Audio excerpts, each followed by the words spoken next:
Hello everyone and welcome back for our last practical inclusion for 2023. I'd like to, as always, acknowledge the Wadawurrung people on whose lands that I get to live, work and play on. And I also want to acknowledge currently the Palestinian people who are being forcibly removed from their lands, and not only that and the impact on that, but the impacts around the world for people of a range of different ethnicities and religious backgrounds. That's, I guess, what I'll say about that. I've got a guest today, Joe, who we've been talking about doing this episode for about a year, and it turned out that the timing is perfect because we're going to talk about navigating the holiday season as we approach the holiday season. But before we go into any of that, I want to throw to Joe like I usually do. And Joe, get yourself to introduce yourself. Tell us a little bit about the work that you do, why you do it, and any other part of your story that you want to share with the audience today. Yeah, thanks, Brian. You're absolutely right. I've been wanting to do this for a long time. And I too want to acknowledge the traditional owners. I'm at the Victorian Pride Centre today, and so that's on the lands of the Yaluk clan of the Bunurong people. And I want to pay my respects to their elders, past and present. And the Yaluk people are the river people, which has a really interesting story in this area because the Port Phillip Bay, for those who know the Port Phillip Bay, most of you will if you're around Melbourne, was not always a bay. It used to be like a wetland that would flood with a river through it. And so being called the Yaluk the river people was in reference to the river that goes, which is now the channel that goes through the Port Phillip Bay. So I always think about Aboriginal, how much is lost by the denial of Aboriginal history and culture. We wouldn't know this, that, kangaroos used to roam freely on what is now Port Phillip Bay. We wouldn't know that, that Albert Park was once a wetland as well, unless we knew that, whether we have that engagement and lift up Aboriginal voices and hold on to Aboriginal history. So I always think it's we all lose. We all lose through the denial of that history and through colonisation. So I also want to say Happy Hanukkah. We are right in the middle of Hanukkah, and the festival of Hanukkah. As a Jewish person myself, it's a festival that's about the light and about the miracle of Hanukkah, which is having a light that doesn't go out. And I think in these what is undeniably dark times with war and conflict, a light that doesn't go out, and may that be a light of peace and humanity, is definitely needed. So if that could be the miracle of Hanukkah this year, that would be something we could all get behind, I'm sure. And so I think there's a lot of things weighing on people's minds at this time, and now we're going into the holiday season, and I'll get back to that later, which is what we're going to touch on. But just explain who I am for those who don't know me, which I'm sure is most of you. My name is Joe Ball. I'm the CEO of Switchboard Victoria. I'm proudly a transgender man, and I use the pronouns he and him. And when I speak publicly, I always say that I'm proudly a transgender man, not only because it's true, but that it's a political thing to do. It's very political to state to state that you are actually proud of who you are, that you're not ashamed, and that that it's a good thing to be. So I always sort of lead with proudly being a transgender man. So I run Switchboard Victoria, which runs 2 7-day-a-week helplines. One is we run the Victorian part of the national Q Life helpline, and we run Rainbow Door, which is family violence, suicide prevention, and mental health support helpline for all of Victoria. We run a dedicated national suicide prevention project. We run a dedicated Victorian-wide service for older people. We have an anti-racism project. And I think I always go, and we have Rainbow Families project that just joined us this year, dedicated to supporting the needs of rainbow families. So that is who Switchboard is, but who am I? I guess if I was to say what are my tools, what's my trade, I'm a social worker. I do less of that now, And but I feel like you can never really you never stop being a social worker, perhaps, and you take those skills forever forward. And I started my career out working in disability, working with adults with intellectual disabilities, and it was like transition out of home. And this is way before the current system of NDIS. So I've never worked under NDIS, but I worked in a service that supported people largely at that time who were sort of between 30 and 40, moving out of their family home for the first time and into supported accommodation, but semi-independent accommodation. And it was extremely rewarding. And I thought I would do that job my whole life, really working in disability, and maybe one time I'll return to it. It's definitely a huge passion of mine. And I hope to actually in the future do more like work around advocacy and LGBTIQA plus people living with a disability. It's something I'm really, I think the Royal Commission this year in Australia, put a spotlight on the needs of people with disability, and there was things within that Royal Commission about LGBTIQA plus people, and there's something definitely I want to build on from all those lived experience voices that gave their knowledge this year. I want to listen, and amplify those voices. Then I moved out of disability and moved into housing and homelessness. And the disability work I did, as I just explained, was housing, but there's a difference between that kind of housing and working in the homelessness sector. So I moved into housing and homelessness, and it was very, very hard because there's not much housing and there's lots of homelessness. And it really ground me down, I guess, at the time. And after nearly 11 years, I guess, working as a social worker, I wanted to have a break and get off what I used to say is get off the coal face, which is a bit of an old fashioned term, but to get off that frontline service delivery. And I went into the public service, and I went and worked for the Australian Bureau of Statistics. And which, if anyone has ever followed my LinkedIn, I'm always banging on about the census. And I did leave social work to go and work on the census. And and I love the census, actually. That's it's an open secret about myself, which is funny because I'm always trying to reform it, right? But I'm a huge fan of that data collection, and I find something. I'm one of those people who really enjoys census night, like filling out the census form and sort of like both being annoyed at it and also being, deeply in respect of it, as it's a huge operation to organise a census. And so I went and joined the Australian Bureau of Statistics and did the census. I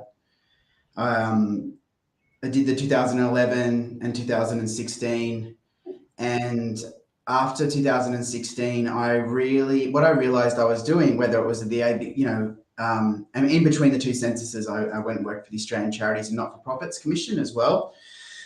And that's, won't get into that story, it's a little bit boring, but that's another government department, another statutory body. But what I realized is wherever I was going, whether it was the Bureau or ACNC, is that I was trying to always do LGBTIQA plus work on the side. I was trying to I was helping set up a Pride network at ACNC, and when I was at the ABS, I was working on the other reporting strategy, which was the first recording of an identity other than male and female. And I found I was always trying to get to the LGBTI work. And then I just realized that actually this is what I want. I started to realize there's actually jobs out there that I could do this full time. I could do this work full time, which is when I started out in the late 90s working. That was a complete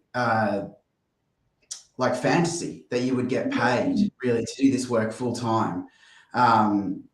Yes, there was AIDS organisations, absolutely, at that time, but outside of doing that kind of health promotion or counselling around AIDS, they didn't. And even then, that work was largely volunteer with a smaller but building paid workforce. So I started to go, look, there's actually jobs. I can do these jobs. And the job for switchboard came up, and I was like, I am going to what was then take a significant pay cut and do something that I was really passionate about. And that's how I came to Switchboard. And when I came to Switchboard, I realized there was so much that I didn't know about the LGBTIQA plus community, even though I've been doing sort of pride networks and had been a queer person for a long time. I realized there was a lot that I actually had to learn. And that was a really huge realization. As I was just trying to get my feet under the table in this new job, the marriage equality survey came along, the poster survey. And so it was a trial by absolute fire within the first 6 months. You know, I was running a service that saw a 25% increase in contacts to it. We were being bombarded by need. And I feel like it went from there, really. I was, like a trial by fire, and I got through that moment, and then there was other moments, and I stopped saying for a while when I was when I started at Switchboard. I used to have this thing where I'd say, either out loud or in my own head, I'd say, I just got to get up this hill. I just got to climb this hill, and then I'll be able to chill out, have a break. And what I realized is, when you do advocacy work, when you work with marginalized communities that are under attack, you climb a hill, and then you climb another hill, and then you climb another hill. And what you've actually got to learn from that very quickly is, how do you take those deep breaths while you're climbing the hill? Like, how do you restore it? And how do you not sort of be in crisis all the time? How do you run a crisis service and do crisis response without being in crisis? And I've learned a tremendous amount by working here and from many amazing people, and it's been an absolute privilege. And that's my story for today, about my intro story for today. Thank you for being so generous with sharing that story and so many elements of it. And just that burnout piece you talked about, we could have an entire 3 episodes, I think, talking on that specifically. And I haven't read it yet, but there was a report just released about the burnout of particularly people working in DEI spaces, but I imagine in advocacy more broadly, it's a much more significant issue that we could absolutely be talking about, but we're not here to talk about that today. Before I go on to what we are going to talk about, you said 2 things there that definitely resonated with me, being a data nerd around the census and collecting data, and also about taking a pay cut to work in this space, in the space that you're passionate about. And I know that's not only our experiences, but many who are tuning in because they absolutely tell me about it, and contact me when they're about to make that jump about finding your passion that sometimes doesn't have the same kind of career rewards as the work that you've been doing today. So thank you for sharing that story with us. We did want to talk today about navigating the holidays. Could you maybe start us off by kind of painting a broader picture in terms of why is this time so difficult for people? Yeah, look, I think this time, if we call it the holidays, if you like, because we're in Hanukkah, we go into Christmas, we go into the end of New Year. It's sort of like there's a few things going on. But in Australia, as a foundationally, in the colonised sense, Christian nation, we take time off around Christmas. That's the holidays we get the leave for. So we often talk about it as the Christmas holidays, but I think there's other, I want to say there's other festival and events around this. But Christmas time, I think, there's so much pressure on people to, in a cost of living crisis that we're in, it's hard every year, but it's harder again this year. The pressure on to buy lots of things, spend lots of money, whether it's buying gifts for people at work, through to all your family, towards people you don't even like, extending, you end up buying. It's really hard to curve and make good decisions about how do you work within your budget. So lots of people get in debt during this time. That's we know that. and lots of people get into debt in a range of new ways that are facilitated by technology through like afterpay type services, or pay delay, not to name a specific provider, but pay delay services, if you like, in another form of credit. So lots of people, they spend beyond their means, and there's a lot of pressure on them. And then on top of that, people are facing having to spend time with family that can be rejuvenating, or it can be really stressful, and sometimes it's quite artificial in the sense that you may not have seen people since last Christmas, and all of a sudden you're back again, and you haven't maintained that connection. And that can be really, for some people, that's really joyous. For other people, it might be picking up where you left off, that argument you left off last year, or the feelings that you had last time. And a lot of people have to travel for Christmas. So that's everyone's experience. Like, it's expensive, family's stressful, and people have to reconcile a range of different things that happen during this time of travel, and sometimes people struggle with their own religion during this time, which can have a different dynamic and go to for LGBTI people. But I think for a lot of people, there's a lot of it's a reminder of a faith that you might feel connected or disconnected, or have very range of feelings about. So there's lots of loaded on top of that, and at the same time that you got all this pressure, you got the services that normally support people during this time closing.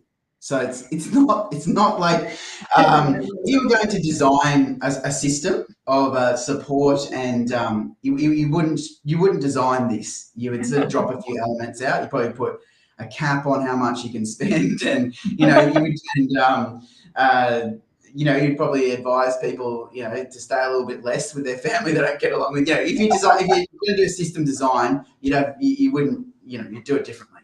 It's like the perfect storm. Yeah, I think it really is for people, and people get, we hear that from our service users on our helplines. Like, people have, this time of year dread for months leading up to it, and then can spend months afterwards unpacking it.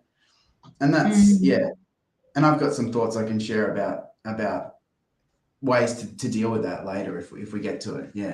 Yeah, no, I'd love to. I'd just firstly like to say, if you're listening live or on the replay, please type in any questions, comments that you have for Joe, and I'll be able to pick some and put them up on the screen. And if we don't get to them today, we'll get on our keyboards and respond to your comments or questions as they come in. I'm definitely keen to explore what are some of the things we can do. But before that, what are some of the specific, challenges that the LGBTIQA plus community might face at this time? Yeah, so I would say it's all those things I just mentioned, and then there is this particular layer, I guess. So for many people, they can be traveling and going back to a place where they grew up in, and that place can be a place that they have that's traumatic for them. And they might be going back to a family home where there was family violence, family rejection, or memories of coming out, or they might be of hard times. So it's going to be place-based, returning to a place-based of trauma. You might have to drive past your old school where you were bullied, to go and visit your family, and if your family are still in that area, and you might have, felt like you really escaped that area, but you're going back again, and having to reckon with it. And so that can be lots of people can feel like that, but I think LGBTIQA plus people are more likely to feel like that because of experiences they've had in the family. And then you can have also experiences of where the family are uncomfortable with parts of who you are being brought to the festivities. And that could be as bad as people not wanting your partner to come along, or saying things like, look, Gran can't deal with it. Can we just say this person's your friend, or can they just not come? People putting pressures on you and asking you not to come and bring your full self to the festivities, or they might be like they're not prepared to use your pronoun, and that can play out in Christmas and then family dinners. And I think so all of that it can be historical and it can be current. And then I think there's the religious element of the festive time, where you may feel connected to your faith, but it might be that you've connected to an LGBTIQA plus affirming practice in a place where you now live, or even if you still live in the same area you grew up in, you're connecting with a more affirming part of your faith. But when you're going home to the family one, that may not be part of your family's understanding of the Christmas time. So even if you are sort of reconciled around your faith and accepting you're embracing your faith, that may not be how it's understood by everyone else, and you can have that delegitimized. And of course, there can be people who have family that just are never going to accept them because of their faith, and that really can be ramped up at Christmas time. One, because you haven't seen them for a year, but then there's all this the heightened focus on religion. All Christian religions talk about Christmas as the ultimate sort of time to get to their parishioners for good, and for good. In their minds, it's a really important I don't want to say marketing. That's too cynical, but it's a really important promotion time. I'll say a promotion. That's what I mean. And so that in that promotion, there can be a promotion of negative messages as well within that. It's not always about Jesus, who was very accepting of all people, from sex workers to, the story of Jesus is this very embracing person. Doesn't always come out at Christmas time. Instead, it can be focusing on, more negative religious messages. So, I think that's what LGBTI people are reconciling, and having to deal with on top of it, and often feeling like if they're not accepted for any of those reasons, that they've got to push it all down, and that as the Taylor Swift song goes, that they'll feel like, hey, it's me, I'm the problem. It's me, that's how you're made to feel at Christmas. It's like everyone's happy. And there's Joe insisting everyone uses his pronoun. And we would have had a lovely Christmas, but then Joe got upset. That's such a common story for people, and that's what you're left with, Yeah. So, thank you for articulating that. We've got a great question that's come through from Rosie. It can be really difficult navigating work Christmas parties functions at this time of year. Is there any advice you have for the companies to create more inclusive experiences and events? Yeah, I think there's just some really, thanks, Rosie, and I think that it's a great question about this can be a really tricky one for lots of reasons, but I can tell you what we do at Switchboard, and you can maybe bounce off that if that works for your organisations. But we have an end of year party because we don't call it a Christmas party, for example, because there's a lot happening at this time of year. There's people who don't observe the time, and there's people who have other observances, and it's okay. We can just celebrate the end of the year. And I think that's something we do. We also personally, we do dry events, and this is very controversial in Australia, but it's and I thought it would be really controversial at Switchboard, but it isn't. Actually, how many people have told me how great it is to have a dry event? And what I mean by that, to be really clear, is non-alcohol. And why would you do that? One is because we have people in our community who won't come to events if there's alcohol, because they're struggling with addiction, and other people because it's part of their religion to not, be around the service of alcohol. And there's some people who, once you remove alcohol, it becomes suddenly a space they can be in. So what we do dry events, but what we do is afterwards, if people want to kick on, they can kick on, obviously, and we usually, to make that inclusive, we'll have a suggested place that people could go to and that will be a place with alcohol. But we make the main event alcohol free. And in previous years, we've done mocktails, so not everyone's drinking Coke Zero and Solo, all night. And we did a couple of years ago, we did a beautiful event where we had the chair and the staff serving volunteers, because the volunteers were included. Mocktails, making them mocktails, and they were called funny names that were related to, switchboard type things. So we made it special, and we had organised activities, because a lot of the time why people want to drink at events is because they're nervous and they're anxious and they want to put their nerves to rest, and that is totally understandable and totally relatable. So one way to get around that is we have organised get to know you activities. We sort of fill the space and at first, you think, oh, it sounds so daggy, people won't want to do it. But we always get great feedback that people love the get to know you activities. They're pleased that it's a dry event. Like, I've never had someone complain that, gee, I wish that your parties had alcohol in them, And also, I think for a charity, which I don't feel super relaxed about, we're a family violence and suicide prevention organisation, and alcohol and other drugs can play a detrimental effect in both of those situations. It can be part of what drives family violence and suicide.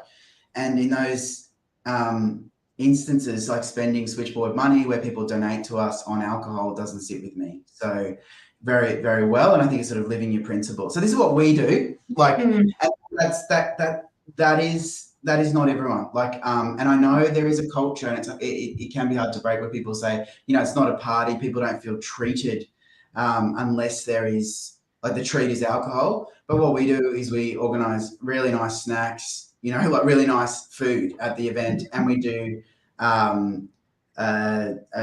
We did giveaways this year to Hares and Hyenas for those, vouchers for a book store in the Pride Centre, Hares and Hyenas, and so which was part of the get to know you game. And so I didn't feel like we skimped on people, and we still, it wasn't a money save. That wasn't the purpose. It wasn't money save. It wasn't to sort of rip people off or not, get around paying for things, but we just put the money somewhere else, into another business. So that's what we do. And I'm not here to sort of be a wowzer about it for everybody, but I think that maybe that just promotes people to think about it, what they want to do, how they might be able to do it differently. And you'd certainly say that could help with the new positive duty to prevent sexual harassment too, knowing the history of workplace Christmas functions over the years. So yeah, I love it, and thanks for having that specific example to provide Rosie and others. And we had it just a couple of weeks ago, so fresh in my mind. Yeah. Actually, the only thing people complained about this year was they said November's a little bit too early for an end of the year. People said, can you make it December next year? That's so people thought November was too early. That was the main feedback. That's that was the main feedback. Well, I'm totally surprised. I'm normally not surprised, but we're at 12:30. We got there incredibly quick. So I want to say a huge big thanks, Joe, for coming on and sharing with us those ideas that I think will just prompt a lot of thinking for people, and hopefully allow allies of the LGBTIQA+ community to provide a bit more support during this time, as you say, in a time when many services do close down. But also recognising that it's not just LGBTIQA+ people who have challenges around this time, and if we can be more sensitive and just be watching a little bit more for people who need some extra support and help from us, particularly in a time where sometimes we don't feel like we can give it because we're all kind of crawling to the end. But taking that extra mile and obviously giving helps us as well. Thank you so much for coming on. Thanks everybody for listening in today. As I said, keep your comments and your questions going in the chat, and we will jump on and answer them. I'll be back next year. As always, if you've got topics, guests that you want me to drag on, or things that you want us to talk about, then please let me know. Otherwise, enjoy it if you do get some kind of break, and if not, hopefully it's maybe a little bit of a nice time with not as many people in the workplace, perhaps. And I'll be back in January, and we'll hopefully do a lot more work in the diversity, equity, and inclusion space for 2024. Thanks, everybody, for listening in. All right, thank you.